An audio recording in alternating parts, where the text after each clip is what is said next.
ناظرین آداب، میں ڈاکٹر نسیم بزم اردو کی اس محفل میں دوردرشن کی جانب سے آپ سب کا بصمیم قلب استقبال کرتی ہوں۔ آج کی اس محفل میں ہم شاعری اور نثر کے متعلق بات کریں گے۔ شاعری ہو یا نثر، انسانی جذبات کی بہترین عکاسی کرتی ہے۔ تو آج ہمارے ساتھ اسٹوڈیو میں کرناٹک کی مشہور و معروف شخصیت محمد یاسین راہی ترازگر صاحب موجود ہیں، جو اپنی مخصوص نظموں، غزلوں اور نعتوں کے مخصوص لب و لہجے کے لیے جانے جاتے ہیں۔ آپ کی شاعری کی خصوصیت یہ ہے کہ اس میں جو کچھ آپ محسوس کرتے ہیں، جو کچھ آپ اپنے آس پاس دیکھتے ہیں، اس کو ہو بہو پیش کرتے ہیں۔ یہ واحد ایسا شاعر ہے جنہوں نے اپنے جذبے کی سچائی کو بہترین طریقے سے اپنی شاعری میں پیش کرتا ہے۔ تو یہ ہماری خوش بختی ہے کہ وہ آج ہمارے درمیان موجود ہیں۔ تو میں آج کے اس پروگرام میں سر آپ کا استقبال کرتی ہوں دوردرشن کی جانب سے۔ ویسے آپ کی شخصیت کسی تعارف کی محتاج نہیں ہے۔ آپ بیلگام اسلامیہ پری یونیورسٹی کالج میں بحیثیت وائس پرنسپل سبکدوش ہوئے ہیں۔ مختلف انجمنوں نے آپ کی تعلیمی قابلیت کو اور درس و تدریس کے معاملے کو سراہ کر مختلف ایوارڈوں سے نوازا ہے، اور ایک ورچوئل یونیورسٹی نے آپ کو غالباً اعزازی ڈاکٹریٹ کی ڈگری بھی عطا کی ہے۔ تو سر، یہ ہم سب کے لیے بڑی خوش آئند بات ہے۔ آپ کو مبارکباد پیش کرتے ہوئے میں اس محفل میں آپ کا استقبال کرتی ہوں۔ شکریہ۔ تو سب سے پہلے ہمیں بتائیں، چونکہ بات نثر اور شاعری پر ہو رہی ہے، تو شاعری اور نثر کی تدریس میں کن باتوں کا خیال ہمیں رکھنا چاہیے؟ اعوذ باللہ من الشیطان الرجیم، بسم اللہ الرحمن الرحیم۔ محترمہ ڈاکٹر نسیم صاحبہ جی، اور اس پروگرام کو دیکھ اور سن رہے تمام ناظرین و سامعین کی خدمت میں اپنا سلام عرض کرتا ہوں۔ السلام علیکم ورحمۃ اللہ وبرکاتہ۔ محترمہ، آپ نے پوچھا کہ نعت اور شاعری جی اور نثر، ان سے تدریس میں کن نکات کو ملحوظ رکھنا ہے، جی اس تعلق سے جو ہے اس پر گفتگو کرنے کا حکم جو ہے آپ کی جانب سے ہوا ہے۔ جی شاعری کی تدریس میں وہ ہے جمالیاتی پہلو، جی حسن عمل، حسن بیان، جی حسن خیال، اشتہارات، اس کے بعد کیا کہتے ہیں اس کو، تشبیہات، تشبیہات کے بعد اگر میں کہوں کہ نغمگی، شعر میں جو نغمگی پائی جاتی ہے، موسیقیت پائی جاتی ہے، ہم آہنگیت پائی جاتی ہے، ان تمام کا بیورہ جو ہے وہ بیورہ پیش ہوتا ہے جمالیاتی پہلو میں۔ اور آپ جانتی ہیں اور ناظرین بھی جانتے ہیں جی کہ شاعری جو ہے اشارے اور کنایوں میں بات کرنے کی زبان ہے۔ اب اگر ایک مثال کے طور پر میں یہاں سمجھاؤں تو میں مرحوم ندا فاضلی کا ایک شعر پیش کرنا چاہوں گا۔ ضرور۔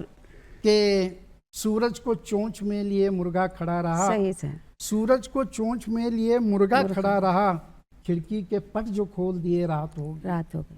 اب یہاں اس شعر کے پہلے مصرے میں مرغا اپنی چونچ میں سورج کو لے کر کھڑا ہے۔ یہ ایک اشارہ ہے، یہ ایک علامت ہے، اس لیے کہ شاعری علامتی زبان ہے۔ صحیح۔ تو کہنا شاعر یہ چاہتا ہے کہ صبح ہو رہی ہے، سورج طلوع ہو رہا ہے۔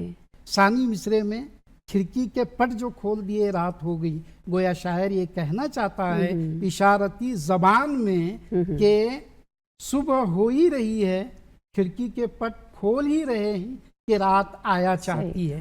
یعنی وقت تیز رفتاری سے اور غیر محسوس طریقے سے گزرتا چلا جا رہا ہے۔ تو یہ جمالیاتی پہلو کا منظر نامہ ہے جو بہت ہی اہم ہے۔ اس کے بعد کا نقطہ محترمہ جو آتا ہے وہ ہے تجزیہ اور تشریح۔ غزل کے اشعار کی تشریح، اس کا تجزیہ کرتے ہوئے استاد کو چاہیے کہ وہ اپنے